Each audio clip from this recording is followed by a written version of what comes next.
और अब बात विपक्ष की बैठक की। करीब 3.5 महीने बाद विपक्ष के तमाम दल एक साथ मंगलवार को एक मंच पर होंगे। 27 दलों के नेता एक साथ बैठेंगे और 2024 में बीजेपी को हराने की रणनीति पर मंथन करेंगे। माना जा रहा है कि बैठक में लोकसभा चुनाव को लेकर सीटों के बंटवारे पर बात होगी, तो साथ ही साझा घोषणा पत्र को लेकर भी चर्चा होगी। लेकिन ममता बनर्जी और अखिलेश यादव के तेवर से सीटों का बंटवारा इतना भी आसान नहीं लगता। Somebody must bail the cat. I don't have any problem if they have the genuine things. But Bengal, you know that they have only 2 seats. I am open to talk. I am open to discuss.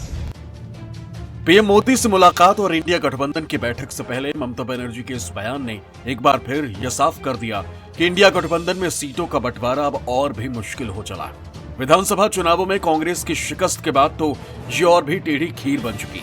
24 दिसंबर को PM Modi के लोकसभा क्षेत्र वाराणसी में नीतीश कुमार की rally भले ही रद्द हो गई, लेकिन काशी में पीएम मोदी को चुनौती देने की जेडीयू की जिद ने बीजेपी का पारा गर्म कर दिया। बिहार बीजेपी के तमाम आला नेता पीएम मोदी को काशी में अजय बताने लगे। नीतीश कुमार समेत इंडिया गठबंधन के तमाम नेताओं को काशी में पीएम से लड़ने के लिए ललकारने लगे।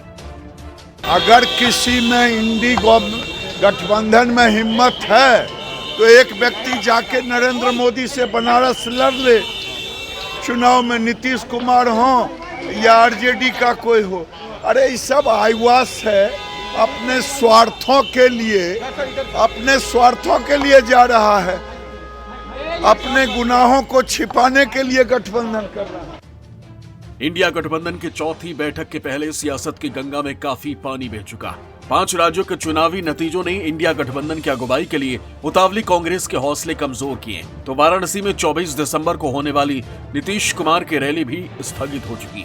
इस बीच पीएम मोदी ने वाराणसी को एक और वंदे भारत ट्रेन की सौगात दे दी, तो साथ ही 19,000 करोड़ की परियोजनाएं भी काशी के नाम कर दी। बीजेपी के सहयोगियों का भी मानना है कि 2024 में एक बार फिर नरेंद्र मोदी की अगुवाई में ही केंद्र में सरकार बनेगी और विपक्षी नेताओं की बैठक बेमानी साबित होगी। लेकिन दिल्ली में होने वाली इंडिया गठबंधन की चौथी बैठक के लिए पटना से निकलते वक्त जब मीडिया ने लालू यादव से पीएम मोदी को लेकर सवाल दागा, तो वो मीडिया पर ही भड़क उठे। सवाल ये कि मोदी आखिर हैं क्या? आज काशी समेत सारा देश विकसित भारत के निर्माण के लिए प्रतिबद्ध है। विकसित भारत संकल्प यात्रा हजारों गांवों, हजारों शहरों में पहुंच चुकी है। करोड़ों लोग इस यात्रा से जुड़ रहे हैं।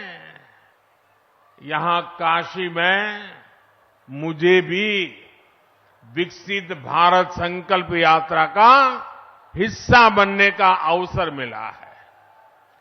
इस यात्रा में जो गाड़ी चल रही है, उसको देशवासी मोदी की गारंटी वाली गाड़ी बुला रहे हैं। हमारा देश का आर्थिक स्थिति 15वां और 14वां स्थिति में था, आज आर्थिक स्थिति में 5वां आ गए हैं और नरेंद्र मोदी जी का पक्का इरादा है, निश्चित है, उन्होंने कर दिया है कि 2024 में हिंदुस्तान विश्व का तीसरी अर्थव्यवस्था होगी। तो आप सोच सकते हैं एक बार मौका हम लोग नरेंद्र मोदी जी को जो देने ही जा रहे हैं 2024 में, तो आप देखिएगा कि 2030 में हिंदुस्तान संसार का प्रथम अर्थव्यवस्था हो जाएगी। इससे बढ़कर के और क्या हो सकता है? कोई किसी प्रकार की बात नरेंद्र मोदी पर आक्षेप लगाते हैं तो शायद उनका दिमाग अब स्पष्ट हो गया होगा कि नरेंद्र मोदी किसी धर्म, जात और समाज के नहीं, सब समाज के आदमी हैं, सबको लेकर के चलना चाहते हैं और हिंदुस्तान को आगे बढ़ाना चाहते हैं। इंडिया गठबंधन के बैठक में हम सब लोग आए हैं जी,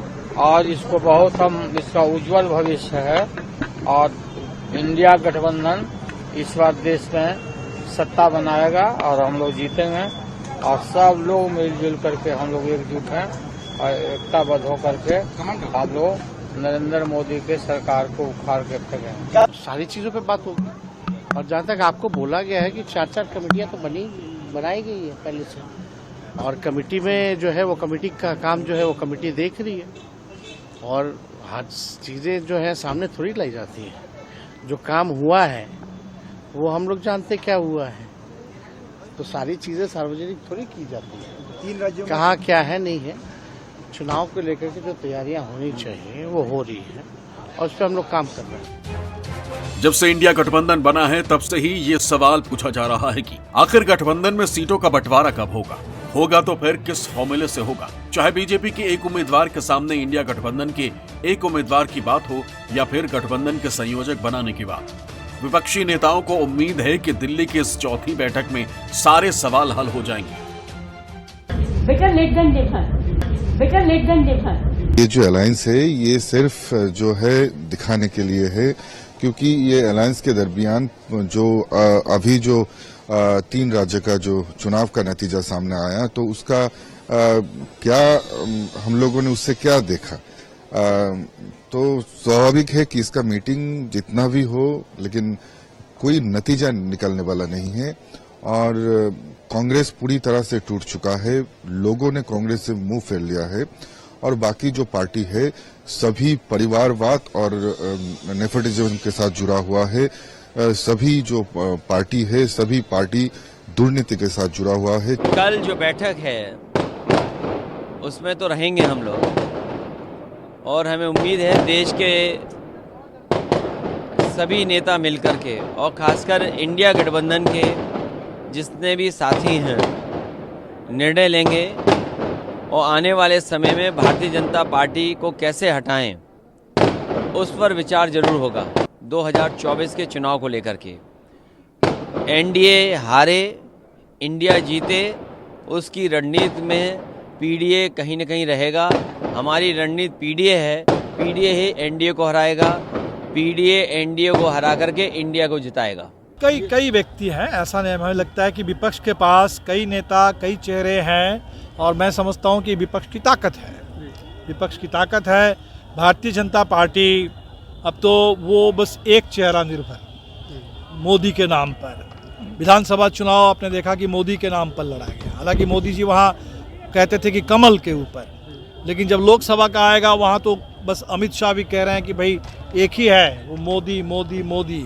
जेपी नड्डा भी कह रहे हैं कि एक ही है मोदी मोदी मोदी। तो बीजेपी के पास एक ही नाम है, एक ही चेहरा है।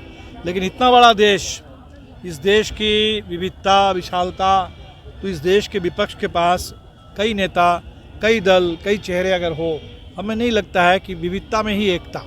हमारा सब कोई इंडिविजुअल प्रॉब्लम नहीं है, उसका पार्टी का आइडियोलॉजी का सब हमारा प्रॉब्लम है। Keen to know that what is mathematics which will happen, with the seat distribution in Lok Sabha in the Indi Jot, in the Indi Alliance, because these people, they portray they are extremely united, and neither they have any ideology. And in the last election where we had the tremendous huge victory, you saw how Mamata Banerjee, instead of congratulating the Honorable Prime Minister, she started accusing the Congress that it is because of Congress that they have lost.